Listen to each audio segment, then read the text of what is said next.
The South Georgia Peanuts were ready to start the season against the Charlotte County Redfish. With manager Wally Backman in New York, the Peanuts would be led by hitting coach Larry Ohlenberger.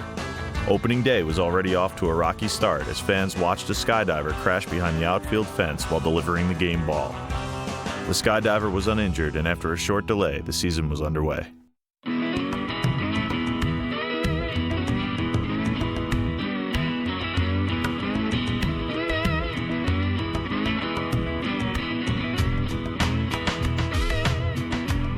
The Redfish took an early lead, scoring 2 in the first and 4 more in the third off of Peanuts starting pitcher Austin Weiler. The Peanuts weren't worried. They were more concerned with the length of the promotions in between innings. The promotions were taking way too long in between innings, so it was kind of, cutting off your momentum going in between each inning.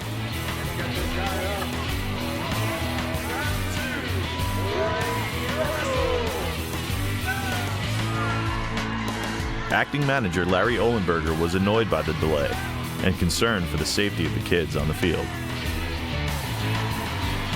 Gonna get a kid killed. No.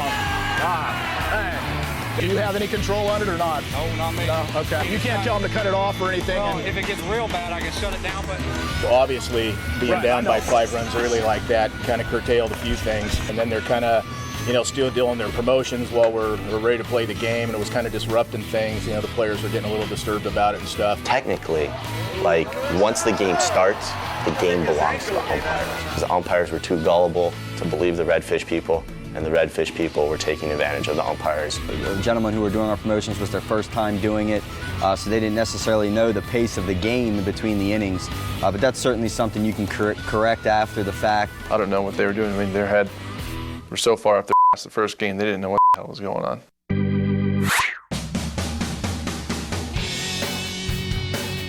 After a shaky start, the Peanuts scored 3 runs in the 5th inning.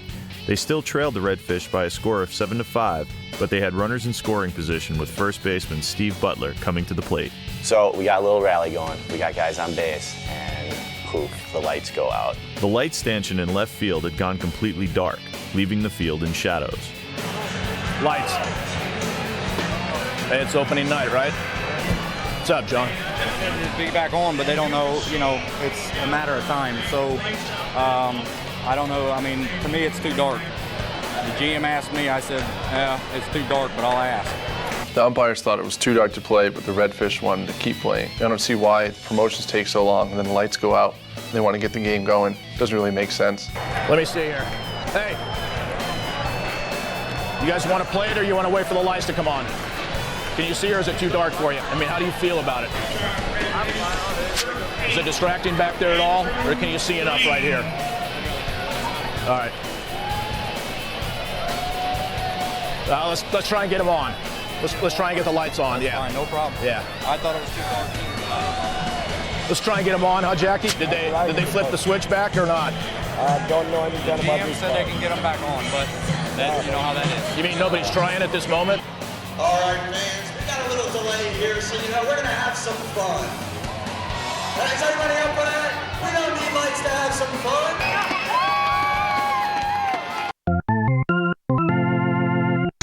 I guess they don't know why they're not on. Okay. So you tell me what you want. Oh, well, they got 2 of them up, so maybe they're going to come. With the lights coming back on, everyone agreed it was time to get the game restarted. I thought I was going to throw up at first. You okay? Can you throw a couple? Yeah. Crazy game for opening day, huh? Oh, absolutely.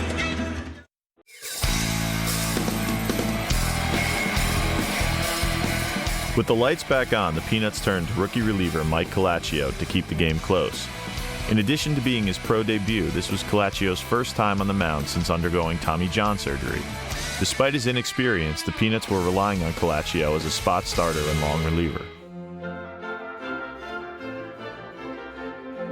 He's going to throw from the mid-80s to the upper 80s, might touch 90 once in a while. But he's got some serious movement on his fastball. He's a kid that I think an organization should take a chance on just because he has such good movement with his fastball. Despite the movement on his fastball, Calaccio was clearly nervous while warming up in the bullpen. It's my first time, first of all, being a professional baseball player. My debut. Second of all, it's It's my first time going out and pitching after I've had my surgery. So I'm walking out to the mound, couldn't even feel my legs. I was like all numb. I thought I was going to throw up at first. Olenberger was aware of the situation and kept a close eye on his rookie pitcher. What? You're bending over here like you're tightening it up. You okay? Can you throw a couple? Yeah. All right. Throw a couple here real quick. Crazy game for opening day, huh? Oh, absolutely.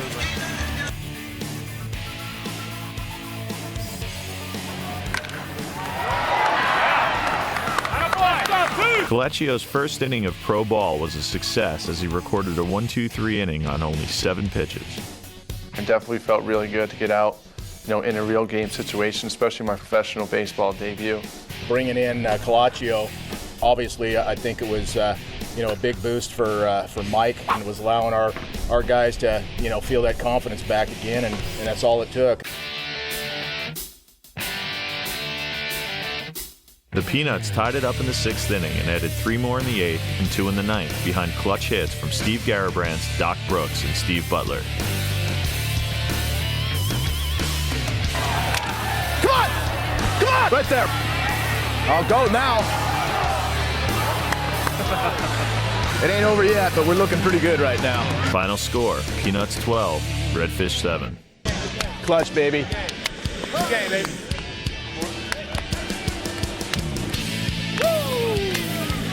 About it.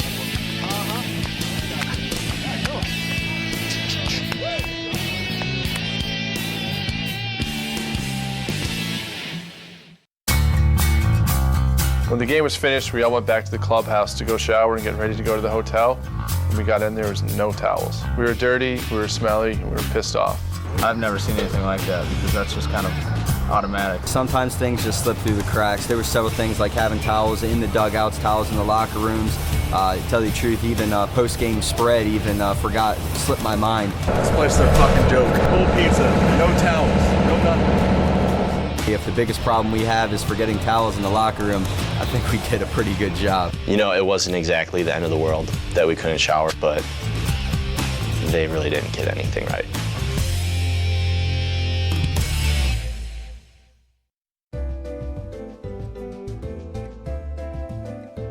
After the game, we go to the bar, and it's kind of like a dive bar. But, you just go there and, talk about the game, have a couple beers, relax. That place was a dive. We went last night. When we go to places like that, we try to stay out of trouble because, people are definitely looking at us like, what are you doing around here? So, but we have as much fun as we can. The place we were at had this game where you put a quarter in and you have the claw to go down and grab the stuffed animal, but there was no stuffed animals, there was live lobsters.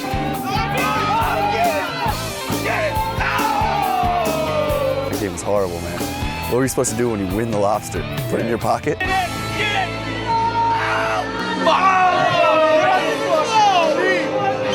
It was karaoke night. Me and Butler decided to go up there and sing some Johnny Cash, Folsom Prison Blues, because we're both Johnny Cash fans.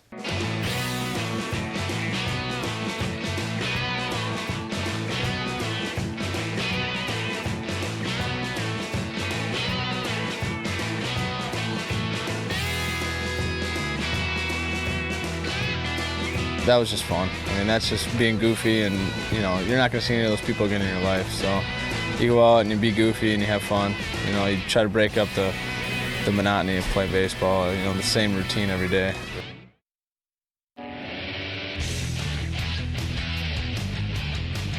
I was excited. I missed not being on the field for 2 years. There was no question about it.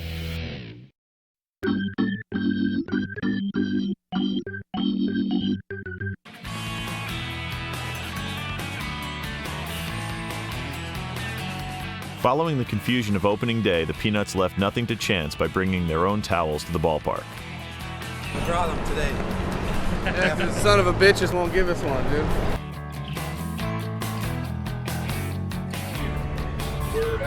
How you doing? I'm just dropping some peanuts off. Yeah. Can you go to the second entrance because we got too much going on down here to get a big bus through? After a slight detour, the Peanuts arrived at the stadium for batting practice and some comic relief, courtesy of the bullpen.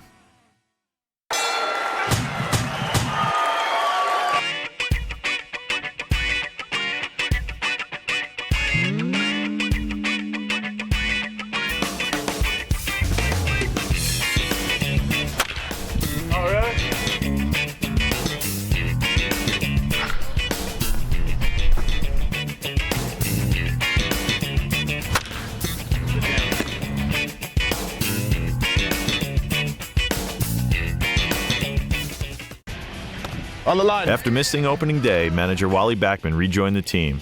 It would be his first time managing since 2004. Probably better give me the ground rules. All right, guy. Okay, Jackie. All right. I was excited. I missed not being on the field for 2 years. There's no question about it. Especially after hearing how they won their first ball game. You know, then we just wanted to go on with business. It's like that.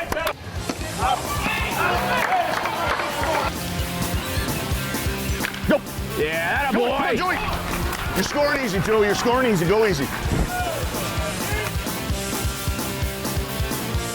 The Peanuts were in control from start to finish, and Backman seemed to be enjoying every minute of it.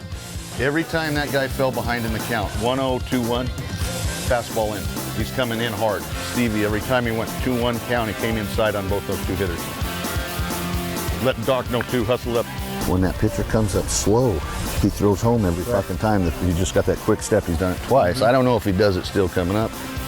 Right on the bag. Right on the bag. Oh, baby kid. You know what? Just to try it, first pitch, try to lay down a bunt. I was thinking about bunt. For a base hit. For a base hit to third, because he's got a real erratic arm, okay? He's going to run early, and I'll do the same thing. I'll run early in the count there. But I'll try to, if I don't go first pitch, I'll try to get the count in the hitter's favor, you know, so it's not a pitch-out situation. It wasn't all good news, as Peanuts second baseman Steve Garabrandt had to leave the game with an injured hamstring. It appeared Garabrandt may have suffered the injury the night before and attempted to play through it.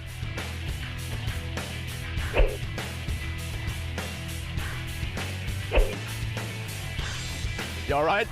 Yeah. Huh? You sure? Yeah, I just gotta stay loose. Hammy, Stevie?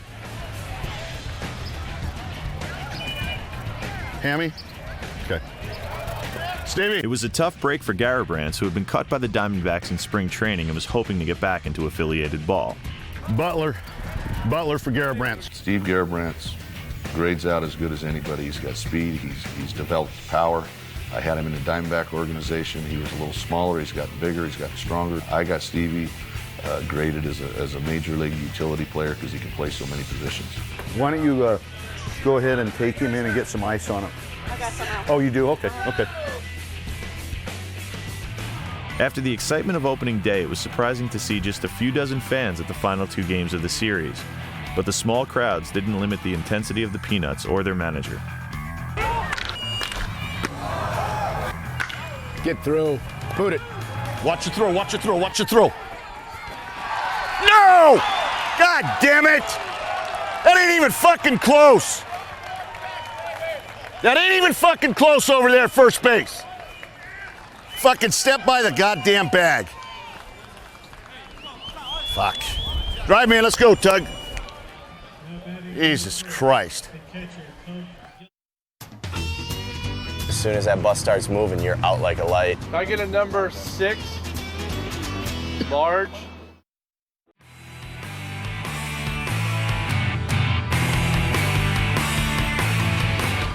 The South Georgia Peanuts finished the season-opening series with a 3-game sweep of the Charlotte County Redfish. After 3 games, the Peanuts were tied for first place with the Macon Music. The next stop for the Peanuts was Anderson, South Carolina, for a 3-game series against the Anderson Joes.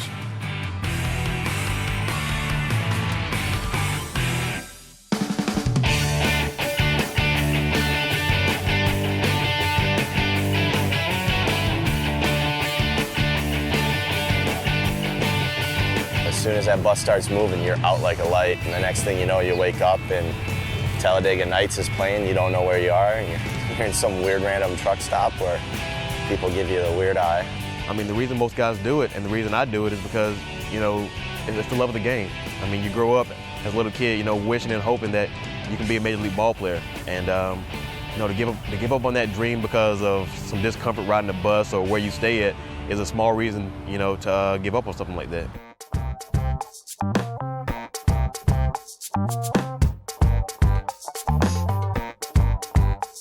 Can I get a number 6? Large.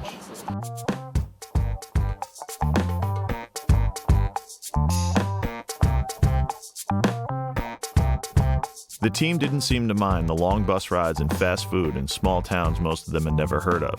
They were too focused on their ultimate goal. Well, I'm a pretty low maintenance guy, so the bus rides and being in small towns and this and that doesn't affect me that much. But it's to get back with the team. I've had my dream since I can remember is to play Major League Baseball, not just professional baseball, but Major League Baseball. So my goal is to get back, sign with another team, and get another chance at what I think I'm capable of doing.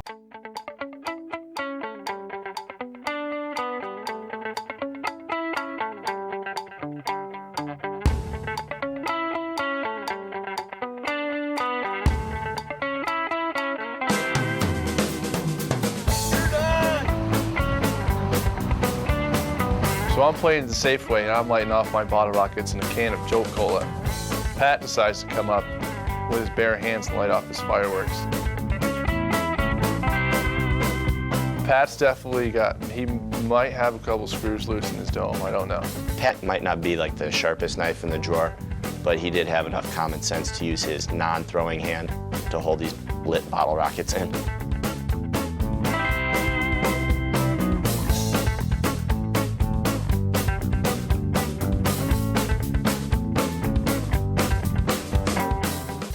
On the next, Playing for Peanuts.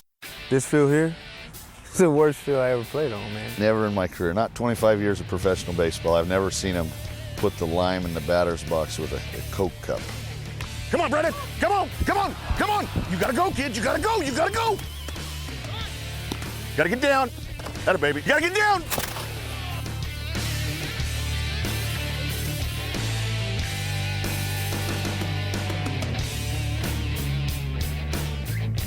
This is Fred. He protects our kitchen. It's a little bug. That's just one of the many insects we have crawling around our house. No!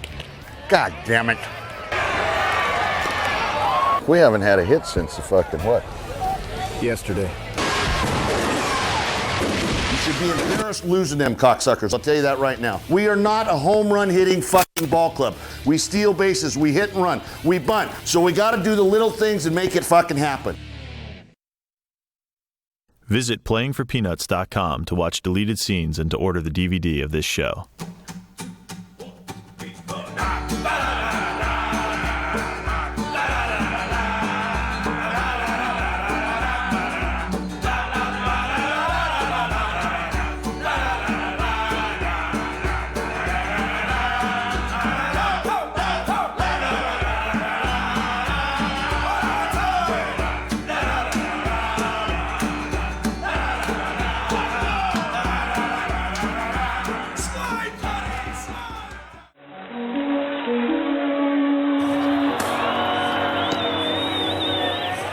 Come in.